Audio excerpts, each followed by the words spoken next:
if safety is the key to healing, if safety is truly what unlocks this door to healing and recovery, even from things like severe PTSD in veterans, is it possible to give people some of that feeling of safety on the go without a drug like MDMA? Asking that question led down this path of exploring everything that makes us feel safe. Holding your furry friend service animal, hugging a loved one, feeling ocean waves wash over you, smelling your mom's chicken soup, right? Like all of these feelings are so undeniably pleasing and soothing and safe. And they're almost universal experiences for humans, right? Almost universal.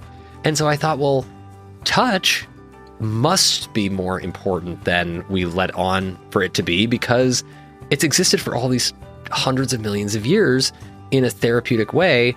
What if we could deliver soothing touch to somebody in a wearable, right? What if we could leverage modern wearable technology to give people that feeling of being calm, present, and safe in your own body, just like when somebody you love holds your hand or gives you a hug on the go? That might solve a lot of problems for people. So we started to test that in ourselves and healthy subjects, and through studying electricity and sound. And we found that sound was actually the most effective. And it's basically, Apollo is what you see me wearing on my chest. You wear it anywhere on your body, and it just delivers soothing vibrations to your body that could be through clothing or on your skin, that induce the ideal breath rhythm that we enter when we meditate, which comes from biofeedback literature, which is about 5 to 7 breaths per minute. And when you send that signal to the body as music or as soothing touch, the body starts to breathe at that rhythm on its own. And then it starts to activate vagal tone and recovery and sleep, decreases pain, and helps people with severe trauma start to feel safe and recover.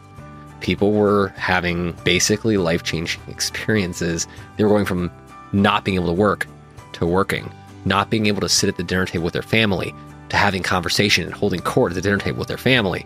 And it was stuff like I had never seen before in my entire career, from a physical object that you could just hold to your body, wear on your ankle or your wrist or your chest.